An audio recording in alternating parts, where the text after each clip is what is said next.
बहुत प्राचीन काल की बात है, जब देवताओं और मनुष्यों की सीमाएं धुंधली थीं। उसी समय निशागढ़ नामक एक वन था, जहां तप, सौंदर्य और विनाश तीनों एक साथ सांस लेते थे। कहा जाता है कि उस वन में 7 देवकन्याएं अवतरित हुई थीं। वे केवल सुंदर नहीं थीं, वे काल के रहस्य की रक्षक थीं। वन की गहराई में एक महाबली तपस्वी ध्यानस्थ था। उसकी देह स्थिर थी, पर उसके भीतर अग्नि और करुणा दोनों जल रहे थे। देवताओं को भय था, यदि उसका तप पूर्ण हुआ तो वह देवदानव दोनों का भाग्य बदल सकता था। तभी देवकन्याओं को भेजा गया, पर परीक्षा के लिए नहीं, संतुलन के लिए। एक दिव्य योद्धा स्वर्ण आभूषणों से सुसज्जित अश्व के साथ प्रकट हुआ।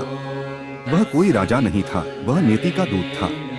उसकी दृष्टि देवकन्याओं पर पड़ी और उसी क्षण आकाश में संकेत मिला, जो सौंदर्य से विचलित न हो वही धर्म का अधिकारी है।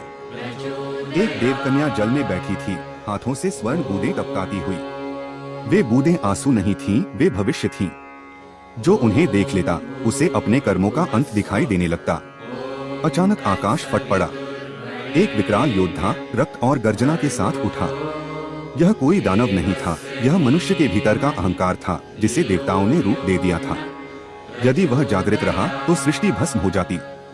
महल के भीतर देवकन्याएं एक कन्या का श्रृंगार कर रही थीं। वह कोई विवाह नहीं था, वह बलिदान की तैयारी थी। उस कन्या को चुना गया था जो अपने अस्तित्व को भूलकर सृष्टि को बचा सके। एक कन्या श्वेत वस्त्रों में पुष्पमाला धारण किए मौन खड़ी थी। उसके नेत्रों में भय नहीं था, सिर्फ स्वीकृति थी। कहा जाता है वही कन्या आगे चलकर मानव लोक की पहली देवी बनी।